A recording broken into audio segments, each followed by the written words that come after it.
Hello everyone, this is Lindsay Landry, and in this video we are going to be doing a recap of Reiki Level 1. We're going to be talking specifically about what is energy, deepening your awareness, and grounding. So I will also be sending you some other videos on recapping on the principles of Reiki and also talking more about boundaries. So let's dive in. So what is energy? So the whole entire universe is made up of energy. Everything is energy. Anything that has mass and takes up space is energy, and also things that we can't see. So like sound or even light, that is also energy. So, energy, if you look at the definition of what is energy, it's actually the ability to do work. So it's the ability to move or change matter. The amount of energy that something has refers to its capacity to cause things to happen. So with that being said, when we have more energy in our body or in our system, we can make more things happen.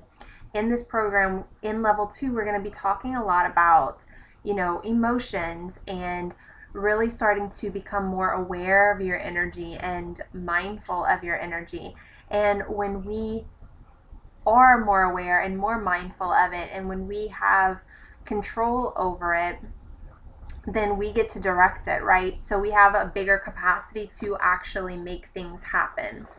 And we are always the creator of our lives. So where your energy is, how your energy is operating is going to result in whatever you're attracting in your external world. So the more we deepen our awareness of energy, the more we learn how to work with it, then we get to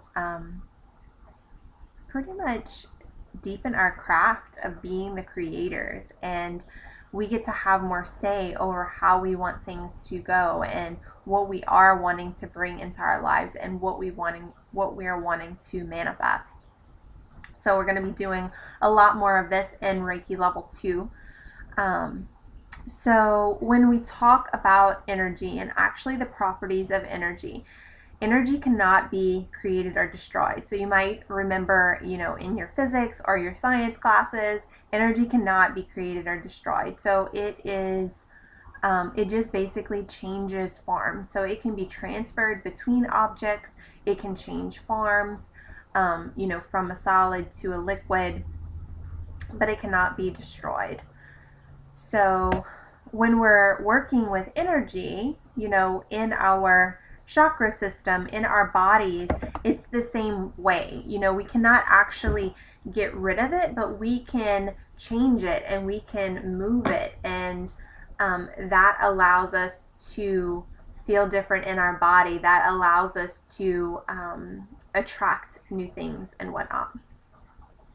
As humans, we are made up of 4 different types of energy. So we have our mental, emotional, physical, and spiritual. So, our mental is our thoughts, our belief, our subconscious.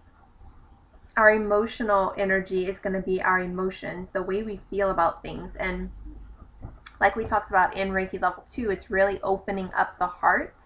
And so we're diving in deeper into emotional energy, our ability to feel things deeper, feel our own emotions deeper, but also feel joy and to feel connection. There's a way that, when we block ourselves off from emotions, we're also blocking ourselves off from our desires or our ability to deeply feel the happy feelings like joy and gratitude and, happiness and love. And so we are opening all of this up as we open up our ability to work with emotional energy and also to feel our emotions. we have physical energy, which is our body, our physical health. So that is how our physical energy is going to show up. And then spiritual is our higher self, our soul self. And, you know, what I always like to say is if we're doing everything right on the other levels, and you know you're eating everything right, or you have all the physical things in place, and you have your mindset in place, and things still aren't working for you, a lot of times that's whenever we really want to look at, you know, is there a spiritual block, or is there a place where we aren't fully connected to our intuition or to what's wanting to come through, the message that's wanting to come through. So you know, our spiritual energy is another big area. When our energy is in balance and it's aligned with our soul, our body stays in balance. So when we have all of this aligned, then our body is going to thrive. We'll be more emotionally balanced. And then also you'll probably notice that the things that you attract into your life are more balanced as well. So rather than attracting a bunch of issues or attracting relationship stuff, you'll notice that there's like more of a steady stream because your energy is balanced. And you can think of it like the dog whisperer, you know, like he works with humans to claim their space, to claim their energy, to set boundaries. And as he does that, and as the humans shift their energy, then the animals also shift their energy. And so it's a perfect example of how when we can be grounded in ourselves and when we can manage our energy, then the world around us can also start to change.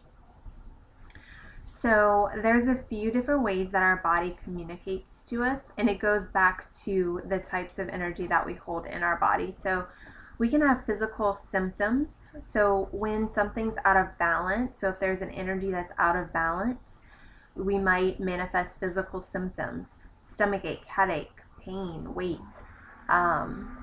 So, you know, for me, my physical body was one of the ways that I first started to become aware of my intuition and to become aware that something wasn't right or something was out of balance. So you can use physical elements as a guide to go deeper into discerning like what is off, or you know, is there a mindset piece, or is there an emotional piece, or is there a spiritual piece that needs to be looked at and worked on.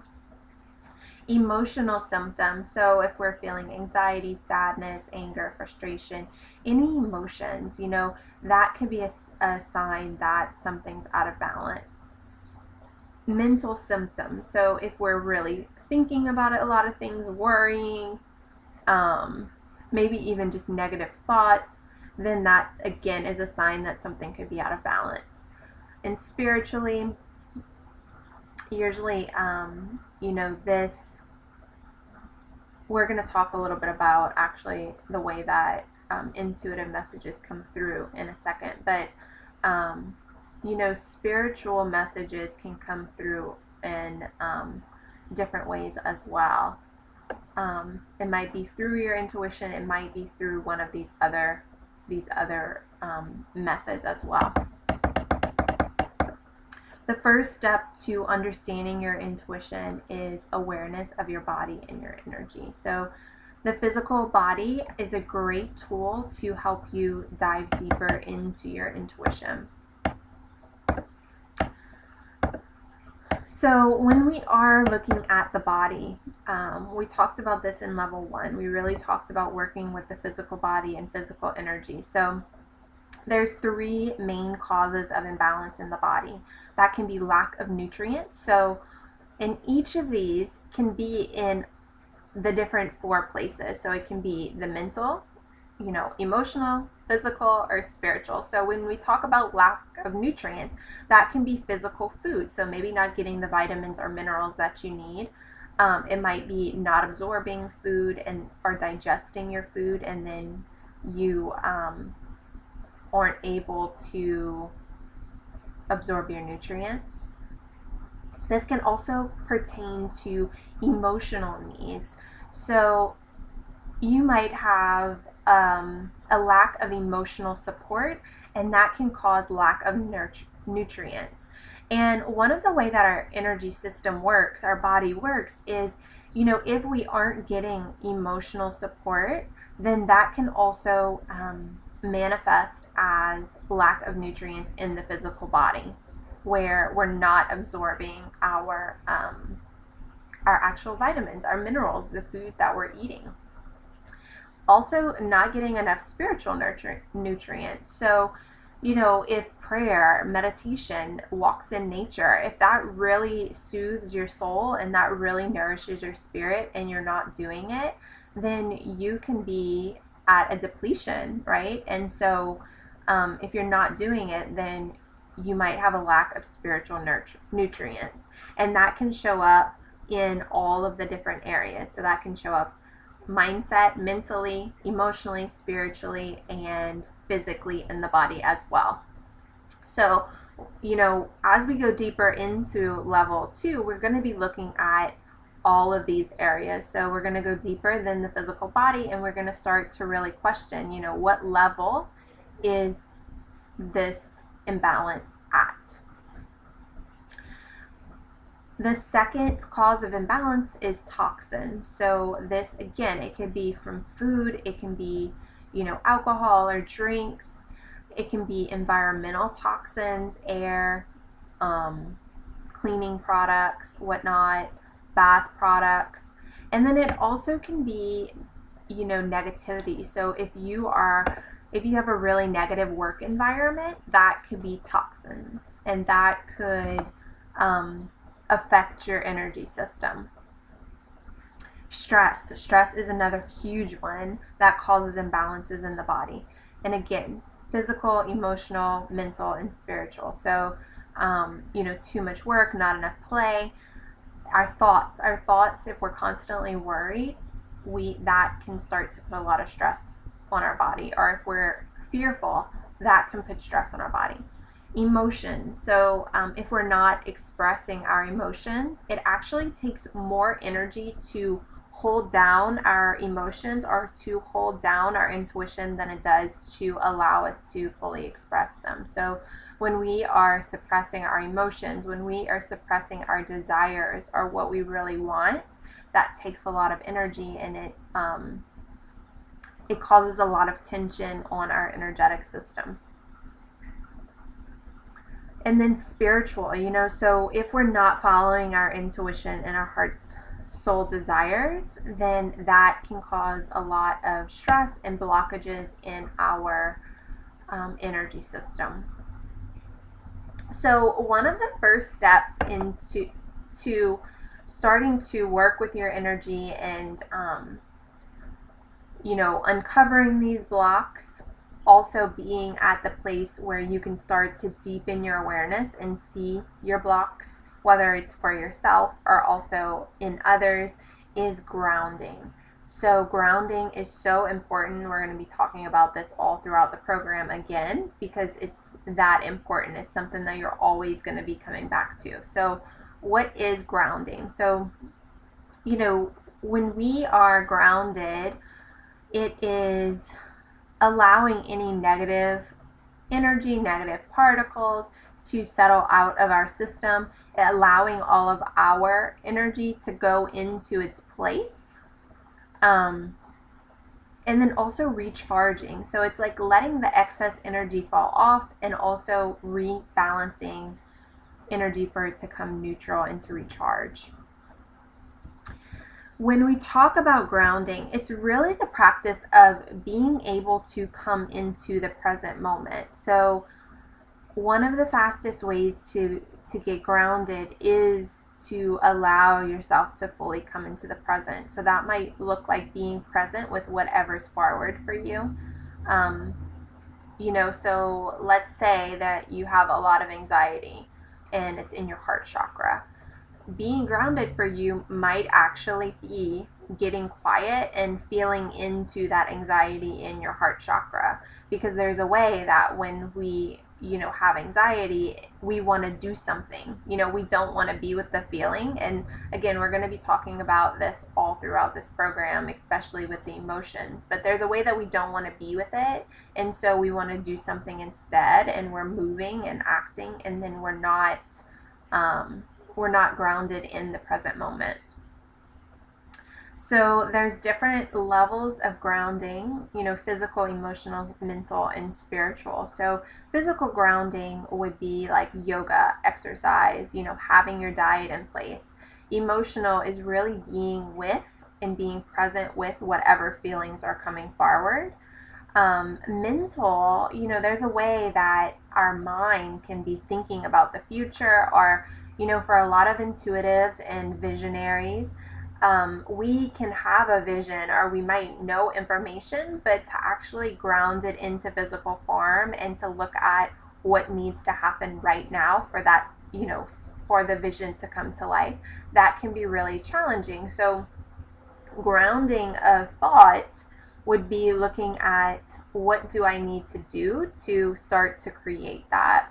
So taking it from like a dream or a vision and actually starting to implement it into physical form would be grounding the mental, or actually connecting back to what is real. So there's another way that, like with beliefs, we can question ourselves. Like, I'll give you an example. So when I was launching this program, at a point I was like, I don't even know what I'm doing, and I'm like, do I even know how to launch something? And so if I look at that thought, the way that I grounded it was actually going back to what's true. Actually, yes, I do know how to launch. I've launched multiple programs and I've filled them up. So going back to what's true and going back to the evidence. So that is grounding the thoughts. Spiritual, so a lot of times I'll see people, they'll receive intuitive hits or visions, knowings, but they don't know how to bring them into physical form. So when we're looking at grounding spiritual energy, it's actually bringing it into physical form. So so that might be telling somebody a message. That might be, again, like looking at what steps you need to take right now to, start working towards whatever the thing is. There's multiple different reasons why we become ungrounded. It might be because we're feeling other people's energy. We're not safe. We don't feel safe. We don't feel supported. So then we become ungrounded. Fear of what other people might think. If we are grounded and if we're fully present, people might think that you're too much. Will you be able to meet people? Will you be too successful? All of these things can cause us to subconsciously start doing things that we don't even realize that we're doing. So, as we work on in Reiki level 2, we start to look at the emotional awareness. We start to do relationship healings and clearings. We're going to start to see some of these patterns more. One of the fastest ways to manifest things, so if you're wanting to manifest money, if you're wanting to manifest clients, is to actually be grounded. So there are so many benefits to being grounded, and it's because you can think of, if you pulled all of your energy in and you actually ground it and contain it, then you have more power.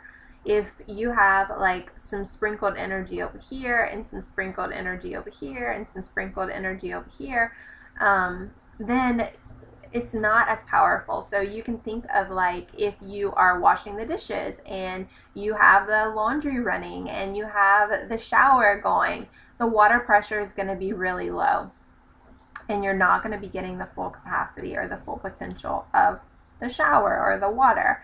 So if you turn off those supplies and you pull the energy in, right, then you get a more impactful experience. And it's the same thing whenever we ground our energy. That's basically what happens.